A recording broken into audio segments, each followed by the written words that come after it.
Hello everyone, आज हम अपने इंडियन जीके का 6 लेक्चर डिस्कस करते हैं। हमारा फर्स्ट क्वेश्चन है, हाइग्रोमीटर का उपयोग क्या मापने में होता है। तो हाइग्रोमीटर का दूसरा नाम होता है आर्द्रता तापमाप। तो आर्द्रता मापी का प्रयोग किसके लिए किया जाता है? आर्द्रता मापने के लिए किया जाता है।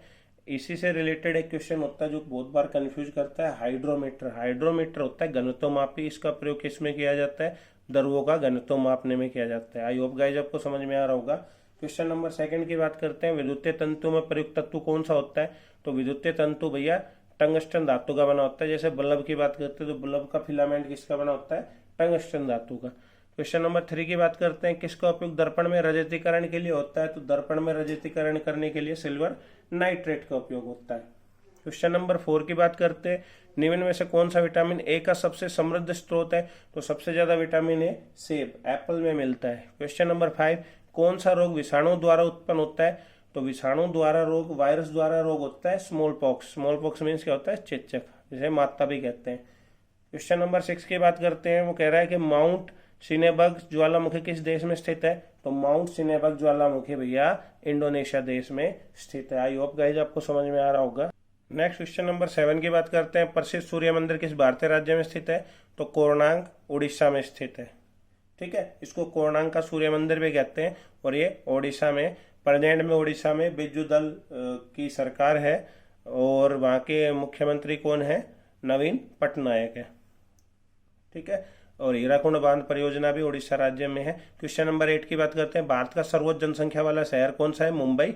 और प्रेजेंट में मुंबई के भारत की वित्तीय राजधानी किसे कहते हैं? मुंबई को कहते हैं। प्रेजेंट में मुंबई में महाराष्ट्र में किसकी सरकार है? शिवसेना और एनसीपी की है। और वहाँ के प्रेजेंट में सीएम कौन है? उद्धव ठाकरे। क्वेश्चन नंबर 9 की बात करते हैं, संसद का उच्च सदन किसे कहते हैं? तो संसद का उच्च सदन भैया राज्यसभा को कहते हैं। इसका रीजन क्या है कि राज्यसभा कभी भी भंग नहीं होती। राज्यसभा के जो सदस्य हैं हर 2 वर्ष बाद एक तिहाई सदस्य बदल जाते हैं, नए आ जाते हैं, लेकिन ये भंग नहीं होती। ठीक है, राज्यसभा की स्थापना कब हुई थी? 3 अप्रैल 1952 को हुई थी। और राज्यसभा के अध्यक्ष कौन होते हैं? राज्यसभा के अध्यक्ष होते हैं उपराष्ट्रपति। ठीक है, और प्रेजेंट में उपराष्ट्रपति कौन है? एम वेंकैया नायडू, जो कौन से नंबर के हैं? 13 नंबर के हैं, 13 नंबर के हैं प्रेजेंट में। इसी से रिलेटेड एक क्वेश्चन और आ जाता है, निम्न सदन किसे कहते हैं? लोकसभा को। क्यों? क्योंकि ये समय से पहले भी भंग कर दी जाती है। प्रेजेंट में कौन सी लोकसभा के प्रधानमंत्री कौन से प्रेजेंट में? 15 नंबर के हैं, नरेंद्र दामोदर दास मोदी। और लोकसभा की स्थापना कब हुई थी? 17 अप्रैल 1952 को हुई थी। ठीक है, अभी लोकसभा के जो अध्यक्ष हैं वो कौन है? ओम बिरला है, जो कहाँ के हैं? कोटा राजस्थान के हैं। क्वेश्चन नंबर 10 की बात करते हैं, कौन सी गैस गुब्बारों में भरी होती है?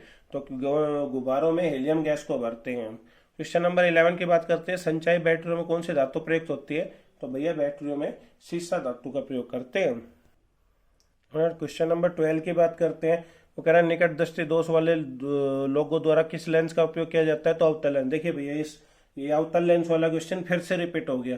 तो आप देखेंगे बहुत से question again and again repeat होते हैं, इसलिए मैं आपको क्या कह रहा हूँ कि आप इन क्वेश्चन को ध्यान से पढ़ना। रक्तचाप, ब्लड प्रेशर में उच्चतम बिंदु अथवा रक्तचाप का उच्च पाठ्यांक क्या कहलाता है? जब ब्लड प्रेशर बहुत ज्यादा हाई हो जाता है उसको क्या कहते हैं? सिस्टोलिक दाब कहते हैं। और कम हो जाता है उसको क्या कहते हैं? डायस्टोलिक कहते हैं, डायस्टोलिक। ठीक है, सिस्टोलिक और डायस्टोलिक।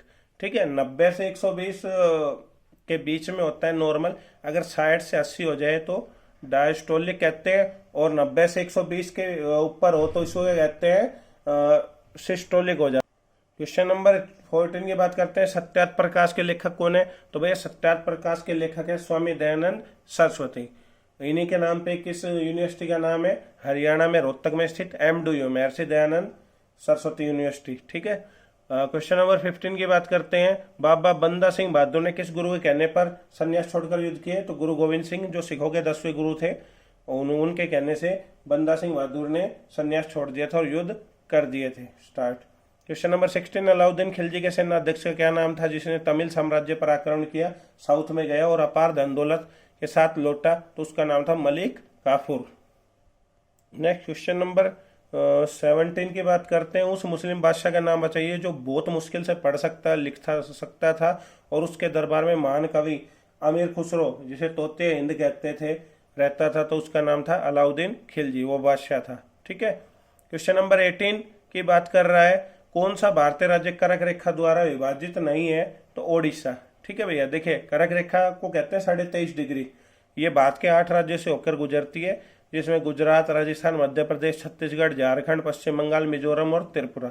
एक दूसरी बात और होती है, एक भारत की 82.5 डिग्री पूरी देशांतर वगैरह से एक रेखा गुजरती है, जिसे भारत का मानक समय कहते हैं, जो इलाहाबाद के नैनी के पास से गुजरती है और ये 5 राज्यों से गुजरती है। वो 5 राज्य कौन कौन से हैं? उत्तर प्रदेश, मध्य प्रदेश, छत्तीसगढ़, उड़ीसा और आंध्र प्रदेश। मैंने ये दोनों क्वेश्चन एक ही जगह लिख दिया ताकि आपको प्रॉब्लम ना हो। आई होप गाइस आपको समझ में आ रहा होगा। नेक्स्ट क्वेश्चन नंबर 19 की बात करते हैं। वो कह रहे किस नदी का उद्गम अरावली पर्वत श्रेणी से हुआ है और वह कच्छ के रण से होकर अरब सागर में प्रवेश करती है? तो नूनी नदी। ठीक है, ये कच्छ के रण से होते हुए चलती है। क्वेश्चन नंबर 20 की बात करते हैं। किस अनुच्छेद में जम्मू कश्मीर को विशेष राज्य का दर्जा दिया गया था? प्रेजेंट में नहीं है भैया, था। क्यों? क्योंकि अनुच्छेद 370 को हटा दिया गया है। कौन सा कुछ एक अनुच्छेद 370 का एक भाग रखा गया है जिसके आधार पे जम्मू कश्मीर का गठन हुआ था। क्वेश्चन नंबर 21 का कौन सा अब एक मौलिक अधिकार नहीं रहा है? देखो ये क्वेश्चन भी पीछे रिपीट हुआ है, ये अनुच्छेद 370 वाला भी और ये संपत्ति का भी।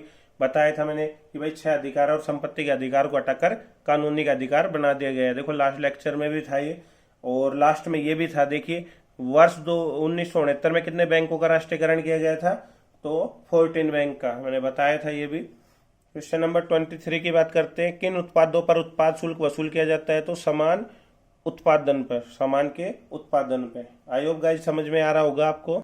नेक्स्ट क्वेश्चन नंबर 23 की बात करते हैं। 24 की, सॉरी 23 करा दिया। सामान जो गुड्स जो प्रोडक्शन होता है उस पर टैक्स वसूल किया जाता है, उसे उत्पाद शुल्क कहते हैं। क्वेश्चन नंबर 24 है, राष्ट्रीय गान की रचना किसने की थी? तो रविंद्रनाथ टैगोर ने की थी। और जो हमारा राष्ट्रीय गान है वो कौन सा है? जन मन गण वाला है। और इसकी जो रचना थी मूलतः भाषा किसमें था? बांग्ला भाषा में था। ठीक है। 24 जनवरी 1950 को इसे भारत का राष्ट्रीय गान अपनाया गया था। इसको गाने के लिए केवल 52 सेकंड चाहिए हमें।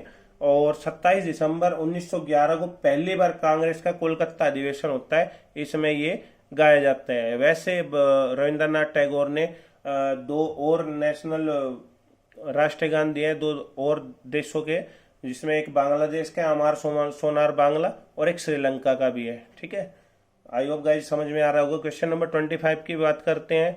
वह पहली भारतीय महिला जिसने ज्ञानपीठ अवार्ड हासिल किया, तो उसका क्या नाम था भैया?